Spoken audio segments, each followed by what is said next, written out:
2. Laporan keuangan. Laporan tahunan atau annual report merupakan sebuah laporan yang diterbitkan oleh perusahaan yang merupakan laporan keuangan dasar dan juga analisis manajemen atas operasi tahun lalu atau operasi yang sudah berjalan dan pendapat mengenai prospek-prospek perusahaan di masa mendatang. Dua jenis informasi diberikan dalam laporan keuangan ini. Pertama, yaitu bagian verbal. Seringkali disajikan sebagai surat dari direktur utama yang menguraikan hasil operasi perusahaan selama tahun lalu dan membahas perkembangan-perkembangan baru yang akan mempengaruhi operasi di masa mendatang. Kedua, laporan tahunan menyajikan 4 laporan keuangan dasar, yaitu neraca, laporan laba rugi, laporan laba ditahan, dan laporan arus kas. Jika disajikan bersama, semua laporan ini memberikan gambaran akuntansi atas operasi dan posisi keuangan perusahaan. Selanjutnya menjadi informasi dasar bagi manajer untuk mengambil keputusan untuk operasi dan keputusan keuangan perusahaan.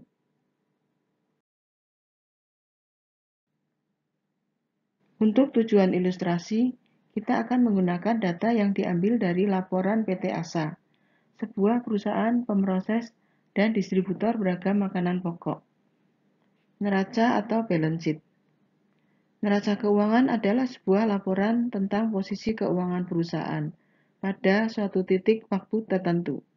Tabel 21 merupakan contoh neraca atau balance sheet perusahaan makanan PT ASA tahun 2010 dan 2009.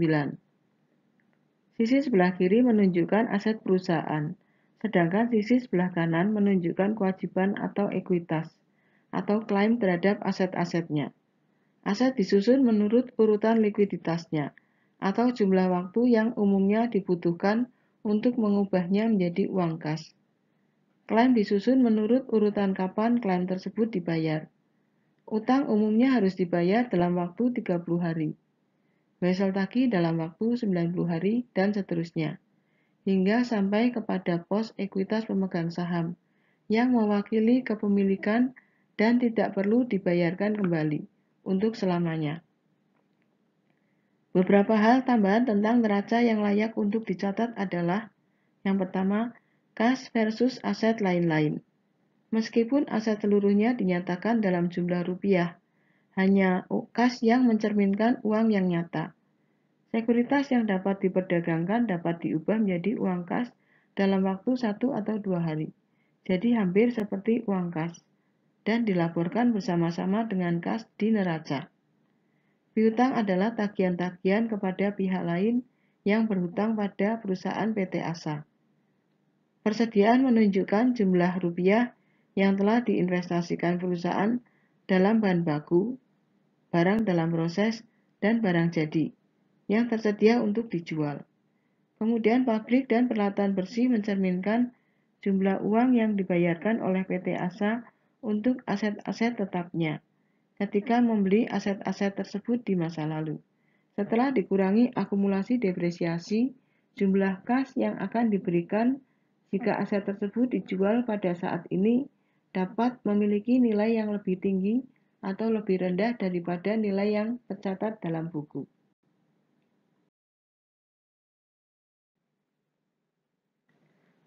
Yang keempat, kewajiban versus ekuitas pemegang saham.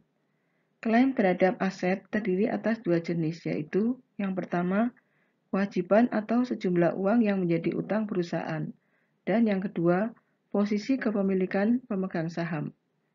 Ekuitas pemegang saham biasa atau Common Stockholders Equity atau nilai kekayaan bersih atau net worth adalah nilai sisa. Sebagai contoh, pada akhir tahun 2010, aset dikurangi kewajiban dikurangi saham preferen sama dengan ekuitas pemegang saham biasa. 2 miliar dikurangi 1064 juta dikurangi 40 juta sama dengan 896 juta. Anggap aset mengalami penurunan nilai, Misalnya, jika beberapa piutang dihapuskan sebagai piutang tak tertagih, kewajiban dan saham preferen tetap konstan, hingga akibatnya nilai dari ekuitas pemegang saham biasa harus ikut turun. Oleh karenanya, risiko fluktuasi nilai aset akan ditanggung oleh pemegang saham biasa. Dan jika nilai aset naik, mungkin karena inflasi, keuntungan-keuntungan tersebut hanya khusus akan bertambah pada pemegang saham biasa. Saham preferen versus saham biasa. Saham preferen memiliki karakteristik hibrida atau persilangan antara saham biasa dan utang. Artinya, di saat terjadi kebangkrutan, saham preferen menempati peringkat di bawah utang, tetapi di atas saham biasa. Dividen preferen juga memiliki nilai tetap, sehingga pemegang saham preferen tidak mendapat tambahan keuntungan jika laba perusahaan mengalami pertumbuhan. Kebanyakan perusahaan sedikit yang menggunakan saham preferen. Oleh karena itu, ketika istilah ekuitas digunakan dalam keuangan, biasanya istilah tersebut artinya adalah ekuitas biasa, kecuali jika digunakan kata total.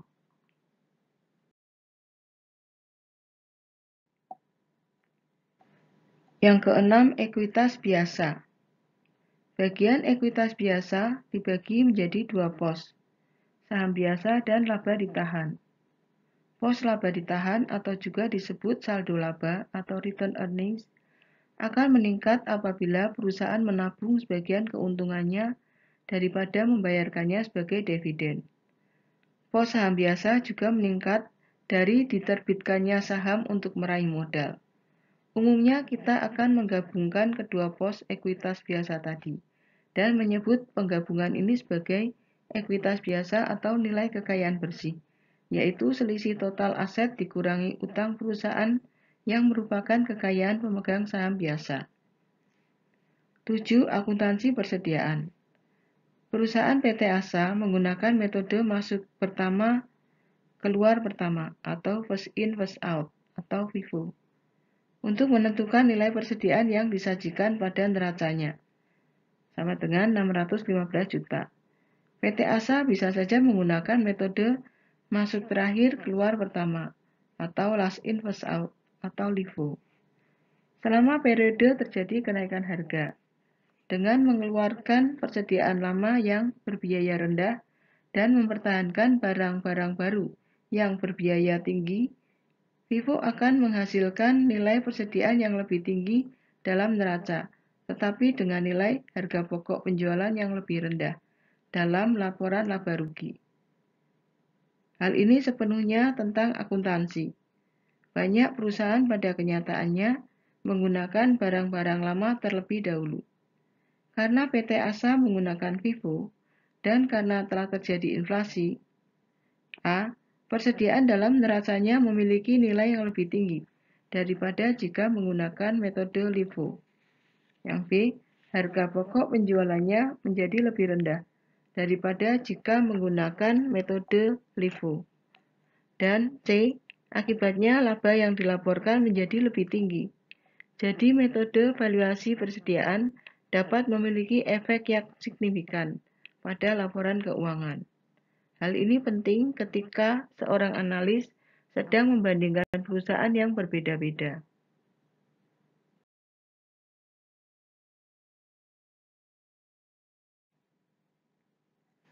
Yang kedelapan, metode depresiasi. Setidaknya perusahaan menyiapkan dua set laporan keuangan. Satu untuk tujuan undang-undang atau perpajakan, dan satu lagi untuk pelaporan kepada pemegang saham atau sebagai bahan analis. Biasanya perusahaan sebisa mungkin menggunakan metode paling cepat yang diizinkan oleh hukum dalam menghitung depresiasi untuk tujuan pajak. Namun untuk pelaporan kepada pemegang saham, perusahaan menggunakan garis lurus yang mengakibatkan beban depresiasi yang lebih rendah. Akan tetapi, PT Asa telah memilih untuk menggunakan depresiasi yang cepat untuk pelaporan kepada pemegang saham maupun untuk tujuan pajak. Jika PT Asa memilih untuk menggunakan depresiasi garis lurus untuk pelaporan pemegang saham, beban depresiasinya untuk 2010 akan berkurang sebesar 25 juta. Sehingga angka 1M yang disajikan sebagai aset tetap bersih di neracanya seharusnya menjadi lebih tinggi 25 juta. Laba bersih dan laba ditahannya pun akan menjadi lebih tinggi. Kita kenal ada beberapa metode penyusutan selain metode garis lurus, seperti antara lain metode garis menurun atau declining balance method, metode saldo menurun ganda atau double declining balance, metode jumlah angka tahun atau sum of the year digit method, serta metode unit produksi atau unit of production method. Yang kesembilan, dimensi waktu. Neraca dapat dijelaskan sebagai suatu potret dari suatu posisi keuangan perusahaan pada suatu titik waktu tertentu. Neraca mengalami perubahan setiap hari, seiring dengan kenaikan atau penurunan persediaan, penambahan atau penjualan aset tetap, peningkatan atau penurunan pinjaman bank, dan seterusnya. Perusahaan-perusahaan yang bisnisnya musiman, khususnya akan mengalami perubahan yang besar dalam neracanya. Nilai persediaan akan turun cepat sebelum musim panen tiba, tetapi naik setelah hasil panen dikumpulkan dan diproses. Begitu pula pengaruh perayaan keagamaan. Pada saat menjelang Lebaran, persediaan akan naik untuk mengantisipasi melonjaknya permintaan.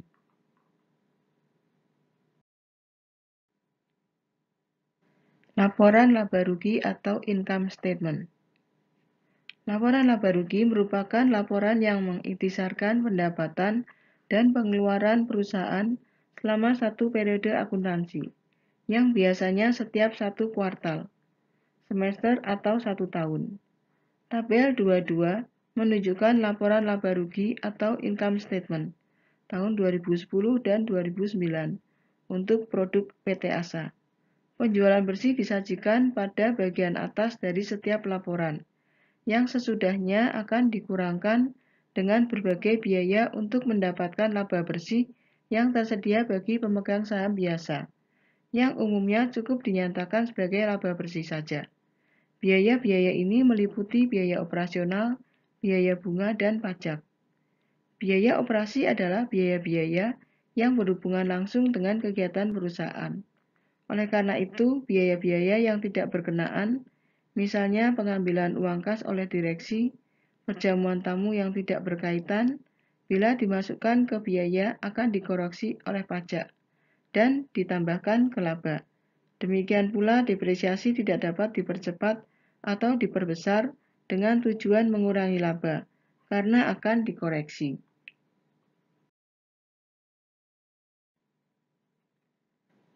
Sebuah laporan tentang laba dan dividen per saham disajikan di bagian bawah dari laporan laba rugi.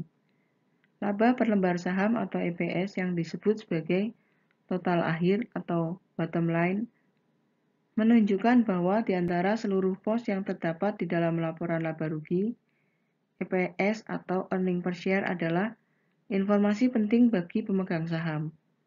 Pada 2010 dan 2009, laporan laba rugi perusahaan PT ASA menunjukkan EPS sebesar 2,27 per lembar saham pada 2010, turun dari 2,36 di tahun 2009.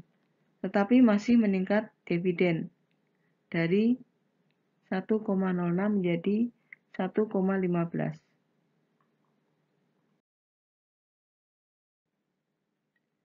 Depresiasi dan amortisasi seringkali dikelompokkan menjadi satu dalam laporan.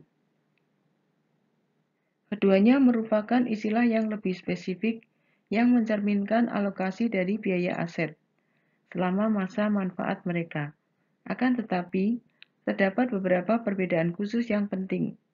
Dalam akuntansi, istilah depresiasi atau depreciation adalah pembebanan tahunan terhadap laba yang mencerminkan beban biaya rupiah dari peralatan modal yang digunakan dalam proses produksi. Depresiasi adalah penyusutan pada aset berwujud atau tangible assets, seperti pabrik dan peralatan.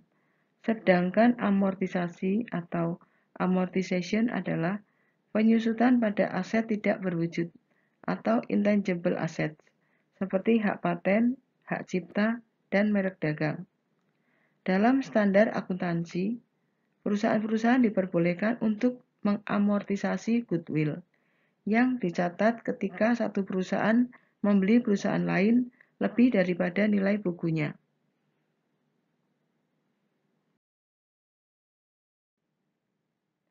Laporan laba ditahan. Laporan laba ditahan atau Statement of Return Earning merupakan pernyataan yang melaporkan berapa banyak laba perusahaan yang ditahan dalam usahanya. Artinya laba tidak dibagi ke pemegang saham dalam bentuk dividen.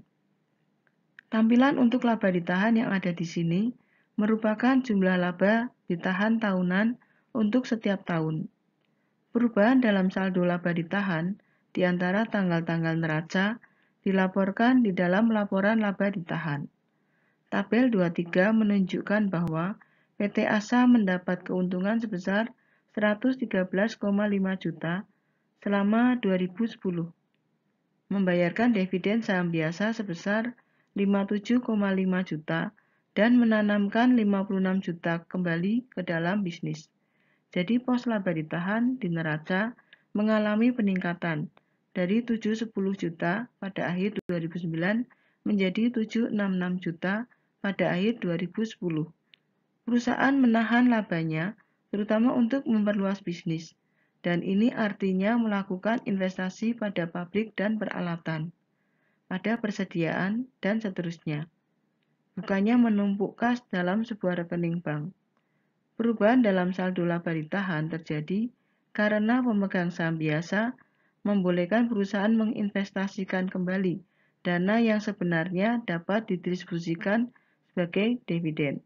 Jadi laba ditahan seperti yang dilaporkan pada neraca tidak benar-benar mencerminkan kas dan tidak tersedia untuk membayar dividen atau apapun.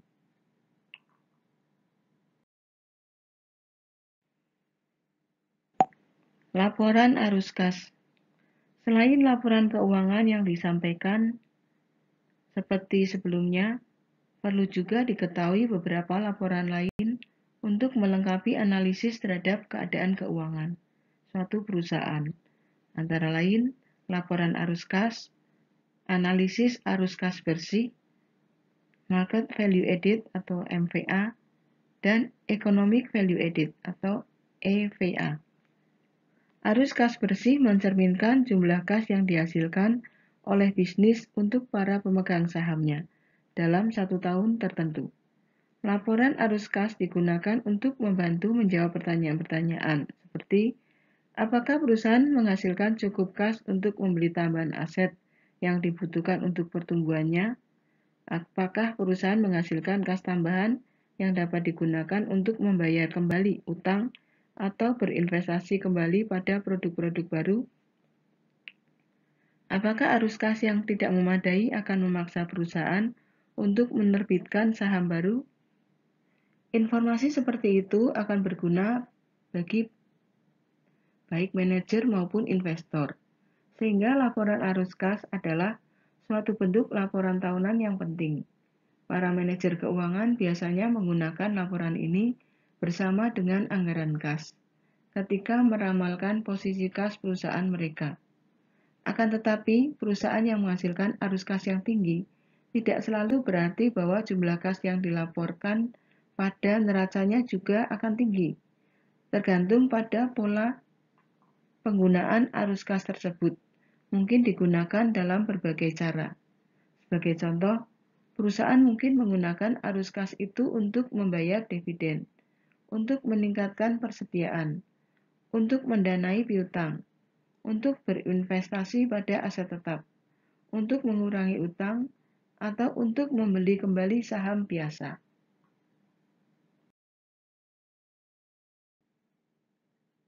Posisi kas perusahaan yang dilaporkan pada neraca akan dipengaruhi oleh banyak faktor, termasuk hal-hal berikut ini. Yang pertama, arus kas. Jika hal-hal lain dianggap konstan, arus kas positif akan mengarah pada lebih banyak kas. Namun, seperti yang akan dibahas berikutnya, Hal lain umumnya tidak dapat kita anggap konstan. Ada peningkatan atau penurunan dalam jumlah modal kerja. Adanya peningkatan investasi yang tercermin di aset tetap dan juga perubahan komposisi atau proporsi dalam sumber pendanaan, sebagaimana dijelaskan di bawah ini. Yang dua, perubahan dalam modal kerja.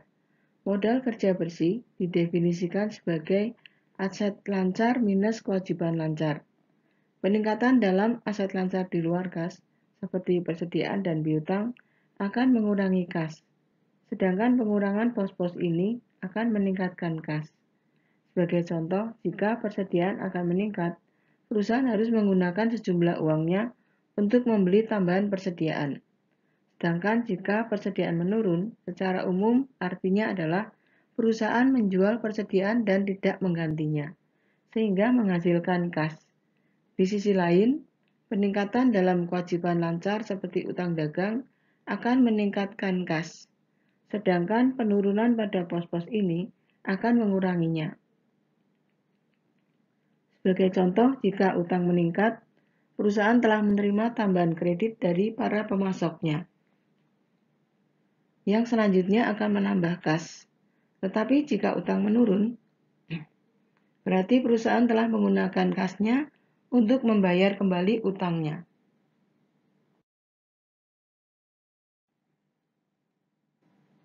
3. Aset tetap. Jika sebuah perusahaan berinvestasi pada aset tetap, hal ini akan mengurangi posisi kasnya. Di sisi lain, penjualan dari aset tetap akan meningkatkan kas.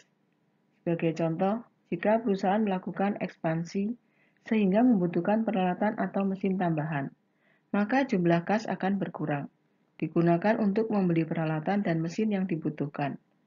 Jika perusahaan mengalami kelebihan kapasitas dan memutuskan untuk menjual mesin atau peralatan, maka hasil penjualan tersebut akan menambah jumlah kas. 4. Transaksi sekuritas dan pembayaran dividen. Jika sebuah perusahaan menerbitkan saham atau obligasi selama tahun berjalan, dana yang dikumpulkan akan meningkatkan posisi kasnya. Di sisi lain, jika perusahaan menggunakan kasnya untuk membeli kembali utang atau ekuitas yang masih beredar, atau membayar dividen kepada para pemegang sahamnya, hal ini akan menurunkan jumlah kas. Masing-masing faktor di atas akan tercermin dalam laporan arus kas atau Statement of Cash Flow yang merangkum perubahan-perubahan yang terjadi dalam posisi kas sebuah perusahaan.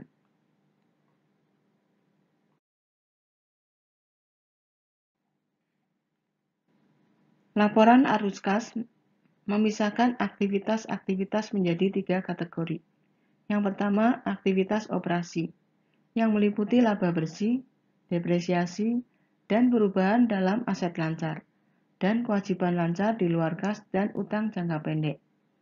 Yang kedua, aktivitas investasi, yang meliputi investasi atau penjualan aset tetap. Yang ketiga, aktivitas pendanaan, yang meliputi kas yang dihimpun selama tahun berjalan dengan menerbitkan utang jangka pendek, utang jangka panjang, atau saham. Demikian juga karena dividen yang dibayarkan atau kas yang digunakan untuk membeli kembali saham atau obligasi yang beredar akan mengurangi jumlah kas perusahaan. Maka transaksi-transaksi seperti itu akan dimasukkan di sini.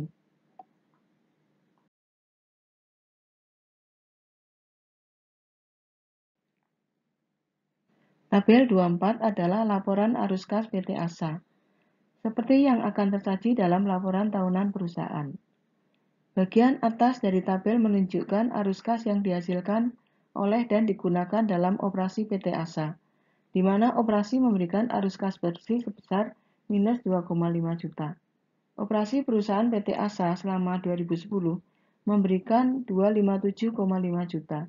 Namun, meningkatnya piutang dan persediaan telah melebihi jumlah ini, yang mengakibatkan terjadinya arus kas negatif sebesar 2,5 juta dari operasi. Bagian kedua menunjukkan aktivitas-aktivitas investasi aset tetap jangka panjang. PT Asa membeli aset tetap dengan nilai total 230 juta. Ini adalah satu-satunya investasi jangka panjang yang dilakukan selama 2010.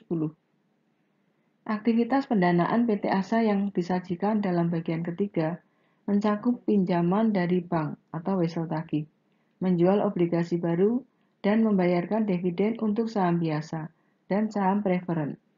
Perusahaan mendapatkan 224 juta melalui pinjaman, tetapi membayarkan 61,5 juta dividen saham biasa dan preferen.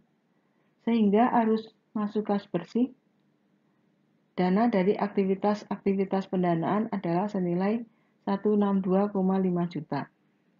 Dari laporan arus kas, kita dapat melihat bahwa arus kas keluar PT Asa telah melebihi arus kas masuknya sebesar 70 juta selama 2010. PT Asa menutup kekurangan tersebut dengan menarik kas dan kepemilikan sekuritasnya sebesar 70 juta. Seperti yang dikonfirmasikan oleh tabel 21 neraca keuangan perusahaan. Laporan arus kas PT Asa akan membuat cemas para manajernya dan para analis dari luar. Perusahaan mengalami kekurangan kas sebesar 2,5 juta dari operasi, menghasilkan atau menghabiskan 230 juta untuk aset tetap baru, dan masih harus membayarkan lagi dividen sebesar 61,5 juta. Perusahaan menutupi pembayaran kas ini dengan banyak melakukan pinjaman dan menjual sebagian besar sekuritasnya. Sudah pasti situasi seperti ini tidak dapat berlangsung sepanjang tahun, sehingga manajer keuangan dan perusahaan harus melakukan sesuatu untuk merevisi. Arus kas bersih. Arus kas bersih adalah arus kas aktual yang berlawanan dengan laba bersih akuntansi yang dihasilkan perusahaan selama periode tertentu. Suatu arus kas bersih bisnis umumnya berbeda dari laba akuntansi atau accounting profit karena beberapa pendapatan dan pengeluaran yang tercantum dalam laporan laba rugi tidak dibayarkan secara tunai selama tahun berjalan. Contoh utama dari pembebanan non-kas adalah depresiasi dan amortisasi. Pos-pos ini mengurangi laba bersih, tetapi tidak dibayarkan secara tunai, sehingga kita menambahkannya kembali kepada laba bersih ketika menghitung arus kas bersih. Perbedaan antara arus kas bersih dan laba bersih dapat dinyatakan sebagai berikut. Arus kas bersih sama dengan laba bersih dikurangi pendapatan non-kas, ditambah beban non-kas.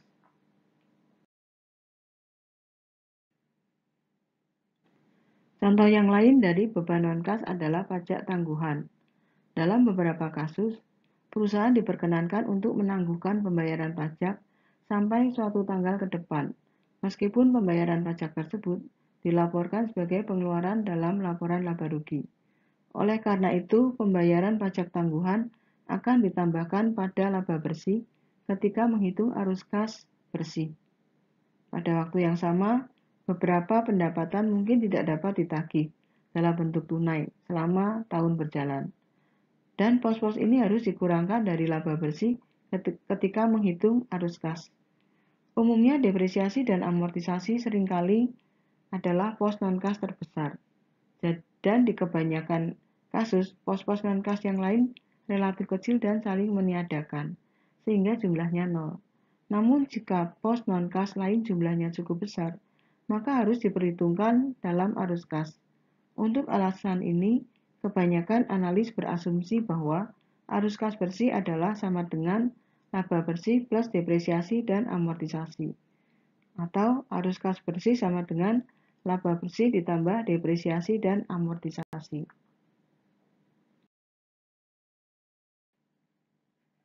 Dengan menggunakan data 2010 PT Asa yang diambil dari tabel 22, maka persamaan di atas digambarkan sebagai berikut. Arus kas bersih sama dengan 113,5 juta ditambah 100 juta, sama dengan 213,5 juta. Untuk menggambarkan depresiasi itu sendiri, asumsikan sebuah mesin dengan usia 5 tahun dan ekspektasi nilai sisa sebesar 0. Dibeli pada 2009 dengan harga 100.000 dan dipergunakan pada 2010. Biaya sebesar 100.000 ini tidak dibebankan pada tahun pembelian 2009, namun dibebankan terhadap produksi selama masa depresiasi 5 tahun dari mesin tersebut. Jika beban depresiasi tidak dibukukan, maka laba akan disajikan menjadi lebih besar dan pajak akan menjadi lebih tinggi. Jadi beban depresiasi tahunan tersebut dikurangkan dari pendapatan penjualan, bersama dengan biaya-biaya lain seperti tenaga kerja dan bahan baku. Untuk menentukan laba, sebenarnya jumlah sebesar 100.000 tersebut kenyataannya dikeluarkan tunai di 2009. Beban depresiasi yang dikenakan pada laba tahun 2010 dan tahun-tahun selanjutnya bukanlah sebuah pembayaran tunai, seperti tenaga kerja atau beban bahan baku. Jika kita berasumsi bahwa seluruh pos non-kas yang lainnya, termasuk amortisasi, jumlahnya adalah 0, maka arus kas bersih pada 2010 dan selanjutnya akan menjadi sama dengan laba bersih ditambah depresiasi. Nilai tambah pasar dan nilai tambah ekonomi. Para analis keuangan telah mengembangkan dua ukuran kinerja, yaitu nilai tambah pasar atau Market Value Added atau MVA dan nilai tambah ekonomi atau Economy Value Added atau EVA. Kedua konsep ini akan dibahas dalam bagian ini. Dalam pembahasan data akuntansi tradisional maupun data yang dimodifikasi di bagian sebelumnya, harga saham sama sekali tidak disebut-sebut. Sebagaimana dijelaskan di muka bahwa tujuan utama manajemen keuangan adalah untuk memaksimalkan harga saham perusahaan, maka kita perlu memperhitungkan pula harga-harga saham. Nilai tambah pasar atau MVA. Sasaran utama dari kebanyakan perusahaan adalah untuk memaksimalkan kekayaan pemegang saham. Sasaran ini sudah pasti akan menguntungkan pemegang saham, tetapi juga akan membantu untuk memastikan bahwa sumber daya yang terbatas telah dialokasikan secara efisien, yang akan memberikan keuntungan pada ekonomi. Kekayaan pemegang saham akan dimaksimalkan dengan meminimumkan perbedaan antara nilai pasar dari saham perusahaan dan jumlah modal ekuitas yang telah diberikan oleh pemegang saham. Perbedaan ini disebut sebagai nilai tambah pasar atau MVA. Jadi MVA sama dengan nilai pasar saham dikurangi ekuitas modal yang diberikan oleh pemegang saham.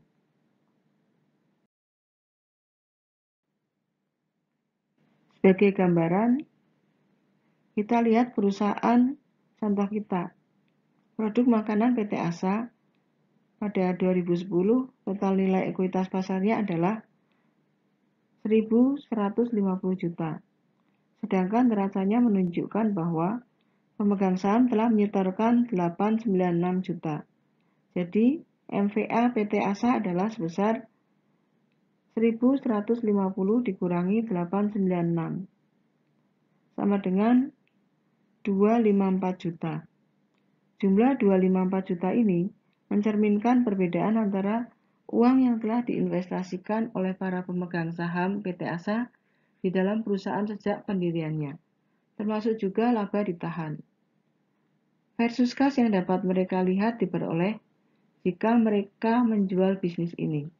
Semakin tinggi MVA, semakin baik pekerjaan yang telah dilakukan oleh para manajer bagi pemegang saham perusahaan. Nilai tambah ekonomi atau EVA. Jika MVA mengukur kinerja manajerial sebagai efek dari tindakan-tindakan manajerial sejak awal didirikannya perusahaan, maka nilai tambah ekonomi atau EVA menempatkan fokusnya pada kinerja manajerial tahunan.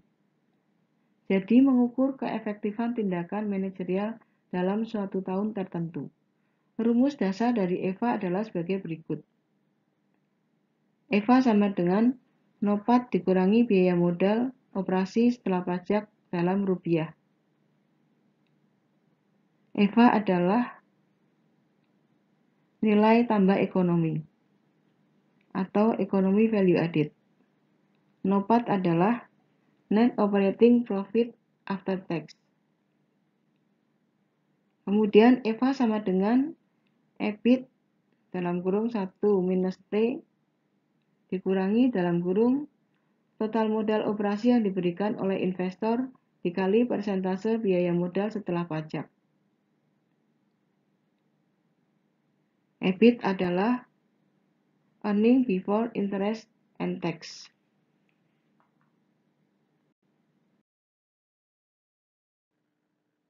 Total modal operasi yang diberikan oleh investor adalah jumlah dari uang yang dikenakan bunga, saham preferen, dan ekuitas saham biasa yang digunakan untuk memperoleh aset operasi perusahaan, yaitu modal kerja operasi bersih plus aset tetap bersih.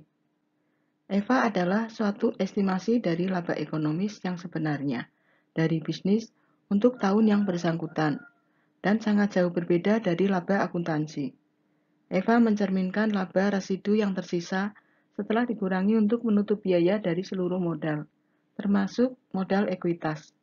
Sedangkan laba akuntansi ditentukan tanpa mengenakan beban untuk modal ekuitas. Modal ekuitas memiliki biaya, karena dana yang diberikan oleh para pemegang saham dapat saja diinvestasikan di tempat lain, di mana mereka tentunya juga akan mendapatkan pengembalian. Pemegang saham mengorbankan peluang untuk menginvestasikan dananya di tempat lain ketika memberikan modal kepada perusahaan. Pengembalian yang dapat diperoleh dari tempat lain atas investasi dengan tingkat risiko yang sama mencerminkan biaya dari ekuitas modal. Biaya ini lebih merupakan biaya kesempatan daripada biaya akuntansi. Namun biaya tersebut tetap cukup nyata.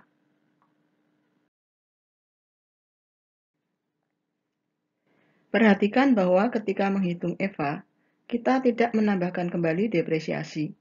Meskipun bukanlah suatu pengeluaran dalam bentuk kas, depresiasi adalah tetap merupakan suatu biaya, dan karenanya dikurangkan ketika menentukan baik laba bersih maupun EVA. Perhitungan kita tentang EVA berasumsi bahwa depresiasi ekonomis yang sebenarnya dari aset tetap perusahaan adalah bersama dengan depresiasi yang digunakan untuk tujuan akuntansi dan perpajakan.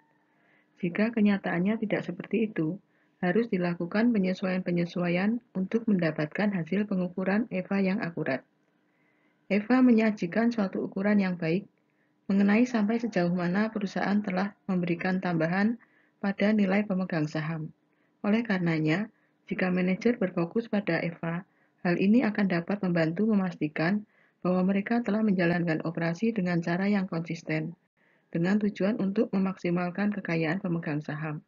Perhatikan pula bahwa EVA dapat dihitung untuk divisi-divisi sekaligus juga untuk perusahaan secara keseluruhan, sehingga dapat menjadi dasar yang berguna untuk menentukan kompensasi manajerial pada seluruh tingkatan. Tabel 25 menunjukkan bagaimana MVA dan EVA PT Asa dihitung. Harga saham adalah 23 per lembar saham pada akhir 2010, turun dari 26 per lembar saham pada akhir 2009. Persentase biaya modal setelah pajaknya adalah sebesar 10,3% untuk tahun 2009 dan 10% untuk tahun 2010, dan tarif pajaknya adalah 40%.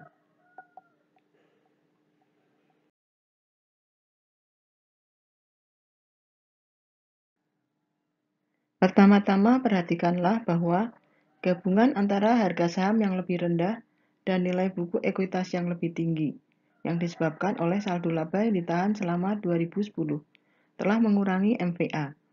MVA untuk 2010 masih positif, tetapi 460 dikurangi 254 sama dengan 206 juta. Nilai pemegang saham telah hilang selama 2010. EVA untuk 2009 hampir mendapat nilai positif, dan pada tahun 2010 negatif. Laba operasi atau NOPAT naik, tetapi EVA masih tetap menurun, terutama karena jumlah modal yang meningkat begitu tajam dari NOPAT, menjadi sekitar 18% versus 8%, dan biaya dari peningkatan modal ini telah menarik turun nilai EVA. Ingatlah pula bahwa laba bersih sedikit mengalami penurunan dari tahun 2009 ke 2010, tetapi tidak sedramatis penurunan EVA. Laba bersih tidak mencerminkan jumlah modal ekuitas yang dipergunakan, berbeda dengan EVA. Karena ketiadaan ini, laba bersih tidaklah seberguna EVA dalam menentukan sasaran-sasaran perusahaan dan mengukur kinerja manajerial.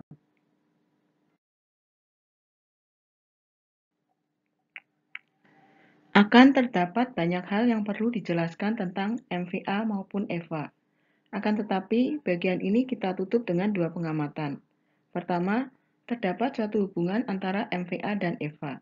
Tetapi hubungan tersebut bukanlah merupakan suatu hubungan langsung. Jika sebuah perusahaan memiliki sejarah nilai-nilai EVA yang negatif, maka nilai MVA-nya kemungkinan juga akan negatif. Dan begitu pula sebaliknya, jika terdapat sejarah akan nilai-nilai EVA yang positif, namun begitu, harga saham yang merupakan unsur utama dari perhitungan MVA lebih bergantung kepada ekspektasi kinerja di masa mendatang daripada suatu kinerja historis. Oleh sebab itu, sebuah perusahaan dengan sejarah nilai EVA yang negatif dapat saja memiliki nilai MVA yang positif, asalkan para investornya mengharapkan terjadinya suatu perubahan arah di masa mendatang.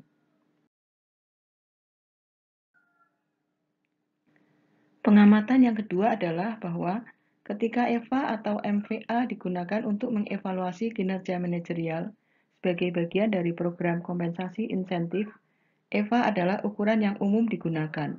Alasannya adalah, 1. EVA menunjukkan nilai tambah yang terjadi selama suatu tahun tertentu, sedangkan MVA mencerminkan kinerja perusahaan sepanjang hidupnya, bahkan mungkin termasuk masa-masa sebelum manajer yang ada sekarang dilahirkan. Dan kedua, EVA dapat diterapkan pada masing-masing divisi atau unit-unit yang lain dari sebuah perusahaan besar. Sedangkan MVA harus diterapkan untuk perusahaan secara keseluruhan. Karena alasan-alasan di atas, MVA terutama hanya digunakan untuk mengevaluasi pejabat-pejabat tinggi perusahaan selama jangka waktu 5 hingga 10 tahun atau bahkan lebih lama. Data akuntansi untuk pengambilan keputusan manajerial. Fokus bahasan di atas adalah laporan keuangan dan bagaimana laporan tersebut dibuat oleh akuntan dan disajikan dalam laporan tahunan. Namun laporan-laporan tersebut dirancang lebih kepada untuk digunakan oleh kreditor dan petugas pajak daripada oleh manajer dan analis ekuitas atau saham. Laporan keuangan untuk tujuan pengambilan keputusan perusahaan dan penilaian saham memerlukan modifikasi terhadap laporan keuangan tahunan. Di bagian-bagian berikutnya, kita akan membahas bagaimana para analis keuangan mengkombinasikan harga-harga saham dari data akuntansi dalam mengevaluasi dan memberikan imbalan atas kinerja manajerial. Aset operasi dan modal operasi. Perusahaan yang berbeda memiliki struktur keuangan, situasi perpajakan, dan jumlah aset non-operasi yang berbeda pula. Perbedaan-perbedaan ini mempengaruhi ukuran-ukuran akuntansi tradisional seperti tingkat pengembalian dari ekuitas atau ROE atau Return on Equity. Mereka dapat menyebabkan dua perusahaan atau dua divisi di dalam satu perusahaan yang sebenarnya memiliki operasi yang sama menjadi tampak beroperasi dengan tingkat efisiensi yang berbeda. Hal ini penting karena jika menginginkan sistem kompensasi manajerial berfungsi dengan benar, para manajer operasional harus dinilai dan dikompensasikan atas hal-hal yang berada di bawah kendali mereka, bukannya berdasarkan atas hal-hal yang berada di luar kendali mereka. Oleh karena itu, untuk menilai kinerja manajerial, kita perlu untuk membandingkan kemampuan para manajer dalam menghasilkan laba operasi atau EBIT, Earning Before Interest Tax, dengan aset operasi yang berada di bawah kendali mereka. Langkah pertama dalam memodifikasi kerangka kerja akuntansi tradisional adalah dengan membagi total aset menjadi dua kategori. Yang pertama, aset operasi atau operating assets, yang terdiri dari atas kas dan sekuritas, piutang, persediaan, dan aset tetap yang dibutuhkan untuk melakukan operasi bisnis. Dan yang kedua, aset non-operasi atau non-operating assets, yang akan meliputi kas dan sekuritas di atas tingkat yang dibutuhkan untuk operasi normal. Investasi pada anak-anak perusahaan, tanah yang dimiliki untuk penggunaan di masa mendatang, dan sejenisnya. Lebih jauh, aset operasi kemudian dibagi lagi menjadi modal kerja dan aset tetap, seperti pabrik dan peralatan. Sudah pasti jika seorang manajer dapat menghasilkan laba dan arus kas dalam jumlah tertentu dengan investasi pada aset operasi yang relatif kecil, maka hal tersebut akan mengurangi jumlah modal yang harus dikeluarkan oleh investor, dan akibatnya juga akan meningkatkan tingkat pengembalian dari modal tersebut. Perhatikan bahwa definisi kita tentang aset operasi dan aset non-operasi tidak menyebutkan aset-aset tidak berwujud, seperti hak paten, hak cipta, merek dagang, dan goodwill. Kebanyakan perusahaan tidak melaporkan tingkat aset tidak berwujud yang signifikan, sehingga untuk tetap membuat segala sesuatu sederhana mungkin, kita akan mengambil asumsi bahwa aset tidak berwujud telah termasuk di dalam aset tetap operasi yang dilaporkan. Sumber utama modal untuk menjalankan bisnis adalah para investor, pemegang saham biasa dan istimewa, pemilik obligasi, dan pemberi pinjaman seperti bank. Investor harus mendapatkan imbalan atas uang yang ditanamkan dalam perusahaan. Imbalan tersebut biasanya berupa bunga untuk utang dan berupa dividen plus keuntungan modal untuk saham. Jadi, jika sebuah perusahaan membutuhkan lebih banyak aset daripada yang sebenarnya dibutuhkan, ini pemborosan dan akibatnya menghimpun terlalu banyak modal. Maka biaya modalnya akan menjadi terlalu tinggi.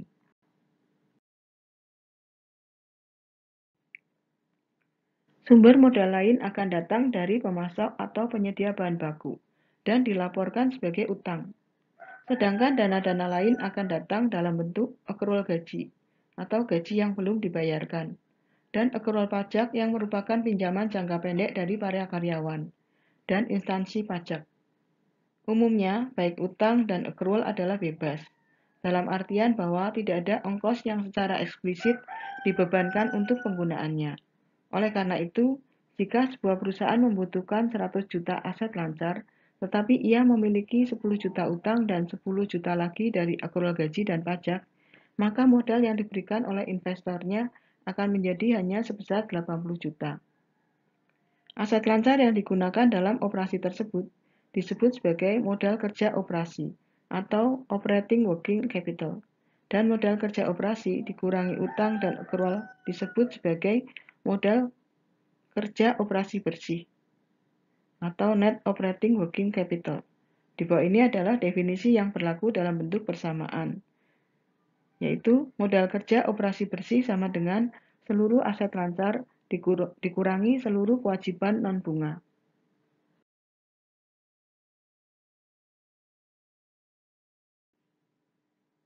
Lihat sisi yang lain dari neraca. Beberapa kewajiban lancar, khususnya utang dan accrual, muncul dalam kegiatan operasi normal. Lebih jauh, tiap rupiah dari kewajiban lancar ini tidak harus dihimpun oleh perusahaan dari para investor untuk mendapatkan aset lancar. Karenanya, ketika menghitung modal kerja operasi bersih, kita mengurangkan kewajiban-kewajiban lancar ini dari aset operasi lancar. Kewajiban-kewajiban lancar lainnya yang dikenakan bunga, seperti wesel tagih kepada bank, diperlakukan sebagai modal yang diberikan oleh investor dan karenanya tidak dikurangkan ketika menghitung modal kerja operasi bersih.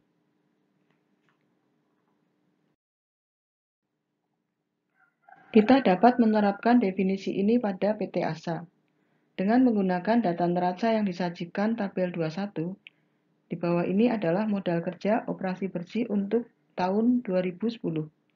Modal kerja operasi bersih sama dengan kas dan sekuritas ditambah piutang ditambah persediaan, dikurangi utang ditambah accrual, yaitu 10 ditambah 375 ditambah 615 dikurangi 60 ditambah 140, sama dengan 800 juta. Total modal operasi PT ASA untuk 2010 adalah total modal operasi, sama dengan modal kerja operasi bersih ditambah aset tetap bersih, sama dengan 800 juta ditambah 1000 juta, sama dengan 1800 juta. Kita perhatikan bahwa modal kerja operasi bersih PT ASA setahun sebelumnya, pada akhir 2009 adalah sebesar modal kerja operasi bersih sama dengan 80 ditambah 315 ditambah 415 dikurangi 30 ditambah 130, sama dengan 650 juta. Dan karena PT ASA memiliki aset tetap bernilai 870 juta, maka total modal operasinya adalah menjadi total modal operasi sama dengan 650 juta ditambah 870 juta, sama dengan 1.520 juta.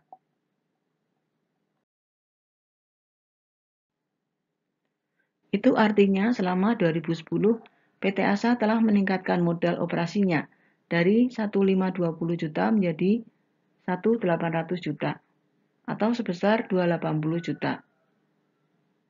Sebagian besar peningkatan ini digunakan untuk modal kerja yang meningkat sebesar 150 juta.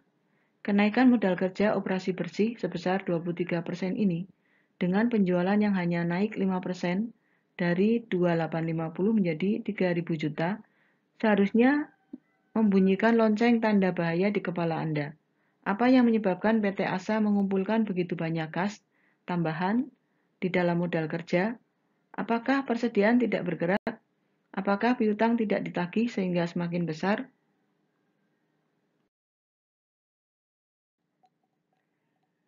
Laba operasi bersih setelah pajak.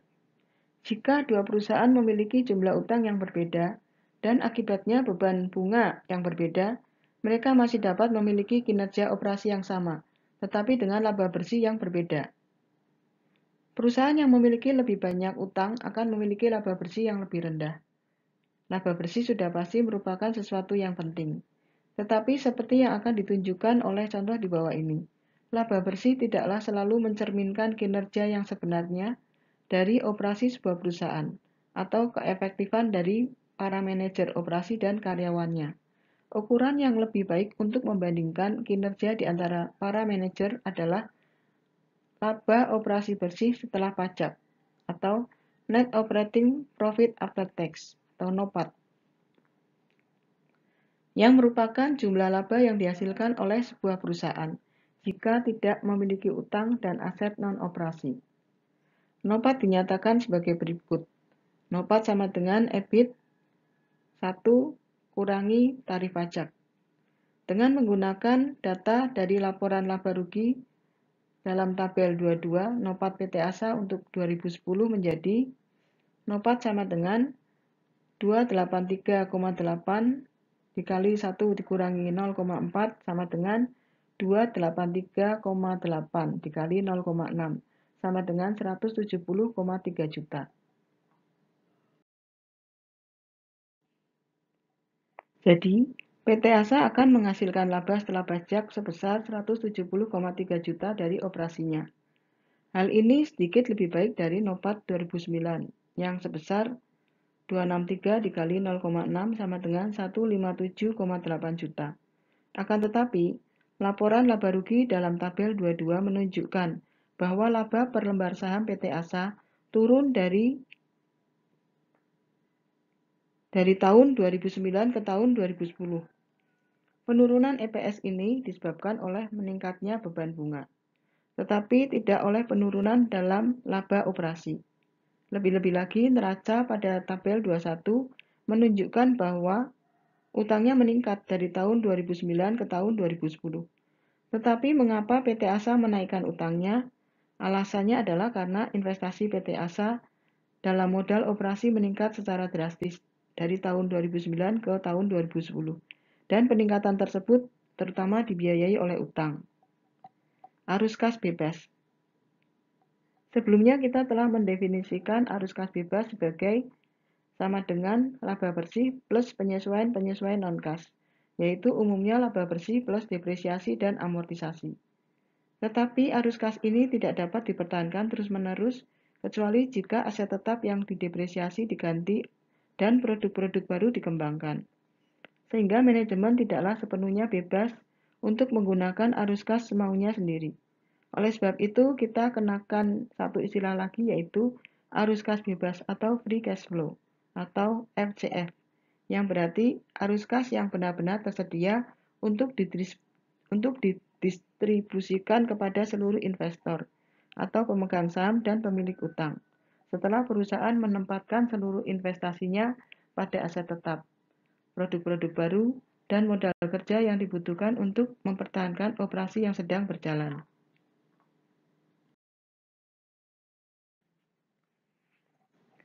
Secara lebih spesifik, nilai dari operasi sebuah perusahaan akan bergantung pada seluruh arus kas bebas yang diharapkan di masa mendatang. yang didefinisikan sebagai laba operasi setelah pajak minus jumlah investasi pada modal kerja dan aset tetap yang dibutuhkan untuk dapat mempertahankan bisnis. Jadi, arus kas bebas akan mencerminkan kas yang benar-benar tersedia untuk didistribusikan kepada para investor. Karenanya, salah satu cara bagi para manajer untuk membuat perusahaan mereka menjadi lebih bernilai adalah dengan meningkatkan arus kas bebas mereka. Arus kas bebas berbeda dengan arus kas bersih dalam dua hal yang penting.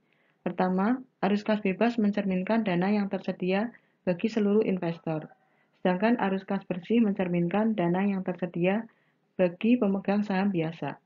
Konsekuensinya, pembayaran kepada pemilik obligasi dan pemegang saham preferen akan mengurangi arus kas bersih, tetapi tidak dikurangkan keluar dari arus kas bebas. Kedua, arus kas bebas mencerminkan dana yang tersedia bagi seluruh investor, setelah mengurangkan investasi-investasi yang dibutuhkan untuk tetap mempertahankan operasi perusahaan yang sedang berjalan. Jadi, investasi-investasi pada aset tetap dan modal kerja bersih akan mengurangi arus kas bebas, tetapi tidak dikurangkan dari arus kas bersih. Meskipun para analis sering menghitung arus kas bersih untuk mengukur kas yang dihasilkan bagi para pemegang saham dalam satu tahun tertentu, kita akan melihat dalam bab-bab berikutnya bahwa arus kas bebas seringkali lebih relevan untuk digunakan ketika mengestimasikan nilai dari suatu proyek atau perusahaan. Menghitung arus kas bebas. Seperti yang telah ditunjukkan sebelumnya, NOPAT PT ASA tahun 2010 sebesar 170,3 juta. Arus kas operasinya atau operating cash flow adalah NOPAT plus semua penyesuaian non-kas yang disajikan dalam laporan arus kas. Karena depresiasi adalah satu-satunya pembebanan non-kas, maka arus kas operasi PT ASA 2010 adalah arus kas operasi sama dengan NOPAT ditambah depresiasi dan amortisasi, sama dengan 170,3 juta ditambah 100 juta, sama dengan 270,3 juta.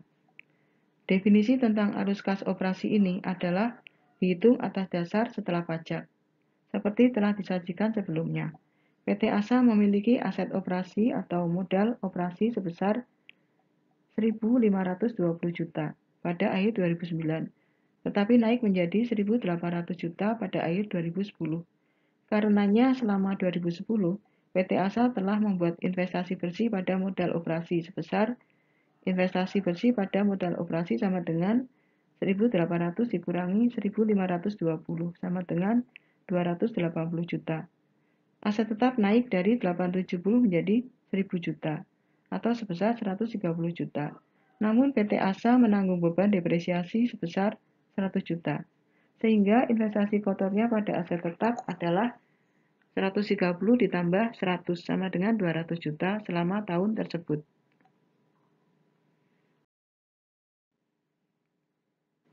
Investasi bruto pada modal operasi menjadi investasi bruto pada modal operasi sama dengan investasi bersih ditambah depresiasi dan amortisasi, sama dengan 280 juta ditambah 100 juta, sama dengan 380 juta.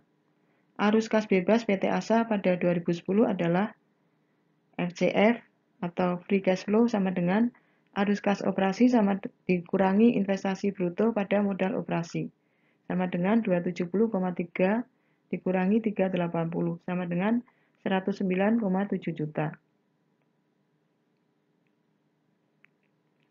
Jika kita mengurangkan depresiasi dan amortisasi dari kedua arus kas operasi dan investasi bruto pada modal operasi dalam persamaan di atas, kita akan mendapatkan persamaan berikut ini. FCF sama dengan NOPAT dikurangi investasi bersih pada modal operasi, sama dengan 70,3 dikurangi 280 sama dengan minus 109,7 juta. Meskipun PT ASA memiliki angka NOPAT yang positif, investasinya yang sangat tinggi pada modal operasi mengakibatkan arus kas bebas yang negatif. Karena arus kas bebas adalah kas yang tersedia untuk didistribusikan kepada para investor, tidak hanya investor tidak akan dapat menerima apa-apa, tetapi investor sebenarnya telah memberikan lebih banyak uang kepada PT ASA untuk tetap mempertahankan bisnisnya. Para investor memberikan sebagian besar uang segar yang dibutuhkan sebagai utang.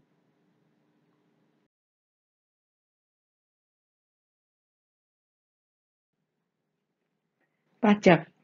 Perusahaan harus membayar sebagian besar labanya sebagai pajak, dan individu juga dikenakan pajak atas penghasilan mereka. Beberapa hal yang penting tentang sistem perpajakan Amerika Serikat di bagian ini didasarkan atas ketentuan tahun 2004. Pajak perseroan. Di Indonesia, laba perusahaan biasanya dikenakan pajak oleh pemerintah pada tingkatan dari 15% hingga maksimal 35% atas laba kena pajak. Struktur pajak perseroan bersifat progresif, di mana tingkat yang lebih tinggi akan dikenakan atas perusahaan dengan laba yang lebih tinggi. Sebagai pembanding, di USA, sebagian besar pemerintah negara bagian juga mengenakan pajak penghasilan atas perusahaan dengan tarif umum sebesar 5%. Itu, perusahaan besar biasanya membayar pajak dengan tarif sekitar 40% atas labanya. Dan kita umumnya menggunakan 40% dalam contoh-contoh kita. Sistem perpajakan sangatlah kompleks, sehingga kita tidak akan membahasnya secara terperinci. Pajak pribadi.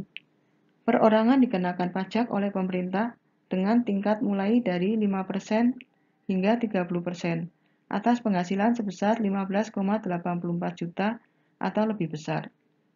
Di USA, beberapa negara bagian juga mengenakan pajak penghasilan negara bagian, yang tarifnya berbeda-beda untuk setiap negara bagian.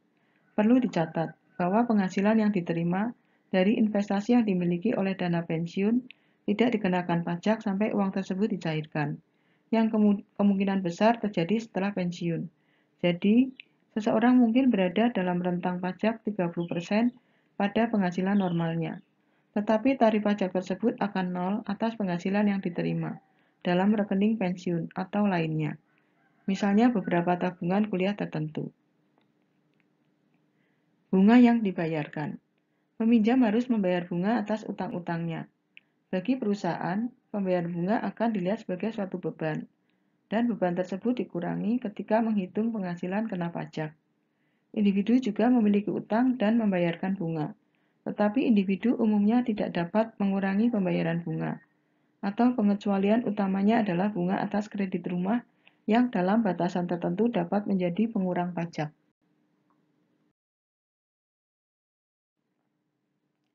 Bunga yang diterima.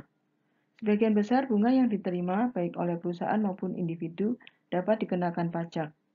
Pengecualian penting adalah bunga dari sebagian besar utang pemerintah negara bagian dan federal yang dikecualikan dari pajak federal. Obligasi lokal dan negara bagian seringkali disebut muni, dan obligasi ini umumnya dibeli oleh perorangan yang memiliki rentang tarif pajak tinggi. Dividen yang dibayarkan. Perusahaan membayar dividen, dan dividen yang dibayarkan umumnya bukan merupakan beban yang dapat menjadi pengurang pajak. Jadi, perusahaan dapat mengurangi bunga yang dibayarkan, tetapi tidak dapat mengurangkan dividen. Jika suatu perusahaan dikenakan tarif pajak gabungan negara bagian dan pusat sebesar 40% dan penghasilan kas sebelum pajak sebesar 1 miliar, perusahaan dapat membayarkan keseluruhan jumlah 1 miliar sebagai bunga, tetapi hanya 600 juta sebagai dividen, karena perusahaan harus membayar pajak sebesar 400 juta. Berarti jika satu perusahaan menggunakan lebih banyak pendanaan melalui utang, sementara perusahaan lain dengan operasi yang sama hanya menggunakan pendanaan saham biasa, perusahaan yang didanai dengan saham tidak akan memiliki bunga. Jadi tidak ada pengurang pajak dari bunga dan tagihan pajak penghasilan menjadi lebih tinggi. Perusahaan yang menggunakan utang akan lebih banyak membagikan laba operasinya kepada investor, yaitu pemegang saham dan pemegang obligasi. Karena alasan di atas, sistem perpajakan mendorong pendanaan dengan utang. Hal mana akan kita bahas dalam bab berikutnya tentang struktur modal.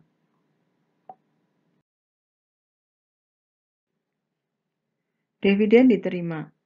Dividen yang diterima oleh individu akan dikenakan pajak dengan tarif pajak yang sama seperti keuntungan modal, yaitu 15%.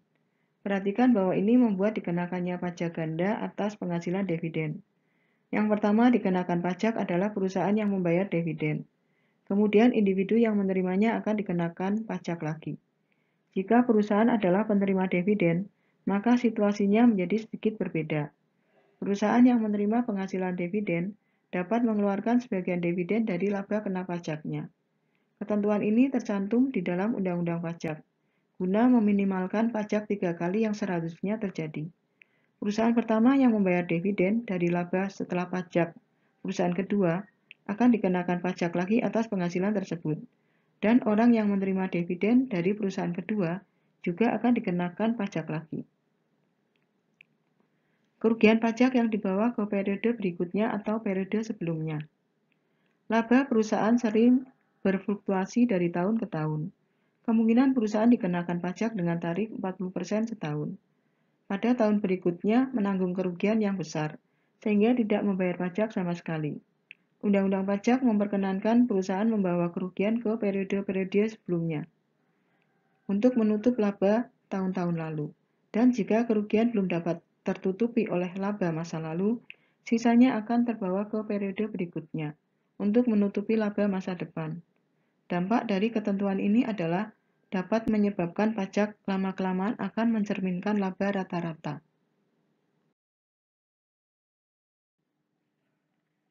Keuntungan modal. Secara umum, keuntungan modal atau capital gain dinyatakan sebagai laba dari penjualan aset yang umumnya tidak dibeli dan dijual dalam proses usaha. Bagi individual, keuntungan modal umumnya muncul dari penjualan saham atau obligasi dengan mendapatkan laba. Jadi, jika seseorang membeli beberapa saham Microsoft seharga $10.000 dan kemudian menjualnya seharga $15.000, maka orang tersebut akan menerima keuntungan modal sebesar $5.000. Jika saham dimiliki kurang dari 1 tahun, keuntungan sebesar $5.000 tadi hanya ditambahkan ke laba biasa dan dikenakan pajak sama seperti laba biasa. Jika saham telah dimiliki selama lebih dari 1 tahun, maka keuntungan akan dikenakan pajak pada tingkat yang lebih rendah. Bagi seseorang yang berada di rentang tarif pajak tertinggi, yaitu 35%, tingkat keuntungan modal jangka panjang biasanya adalah 15%. Perusahaan menghadapi peraturan-peraturan yang bisa dikatakan berbeda. Begitu juga dengan tarif pajak individu yang juga bervariasi. Penyusutan. Ketika suatu usaha membeli aset dengan umur di atas 1 tahun, perusahaan menyusutkan aset tersebut sepanjang waktu penggunaannya. Untuk pelaporan pemegang saham, perusahaan umumnya memperkirakan kemungkinan tahun penggunaan aktual, membagi biaya dengan jumlah tahun, dan membebankan nilai yang telah dihitung tersebut pada laporan laba rugi setiap tahunnya. Ini disebut penyusutan garis lurus. Namun, untuk tujuan perpajakan, Kongres telah menentukan tingkat penyusutan yang berbeda untuk berbagai jenis aset, dan tingkat tersebut biasanya menghasilkan beban penyusutan yang lebih tinggi daripada yang digunakan perusahaan untuk tujuan pelaporan pemegang saham. Usaha kecil. Jika suatu usaha merupakan suatu kepemilikan perorangan atau persekutuan, laba usaha tersebut dialokasikan kepada para pemilik secara proporsional, sesuai dengan andil kepemilikannya. Jika usaha yang sama berbentuk perseroan, maka akan ada dua kemungkinan. Contoh di USA, jika perusahaan memenuhi persyaratan tertentu yang berhubungan dengan ukuran dan jumlah pemegang saham, maka perusahaan dapat memilih untuk dikenakan pajak sebagai suatu perseroan S. Dalam hal ini untuk tujuan perpajakan. Perusahaan diperlakukan mirip seperti persekutuan. Perseroan S dapat menikmati keuntungan dari bentuk organisasi perseroan, tetapi masih mendapatkan keuntungan pajak dari persekutuan. Kebanyakan perusahaan usaha kecil pada kenyataannya dibentuk sebagai perseroan S. Jika perusahaan tidak memenuhi status perseroan S, maka perusahaan tersebut disebut perseroan C dan dikenakan tarif pajak perseroan biasa.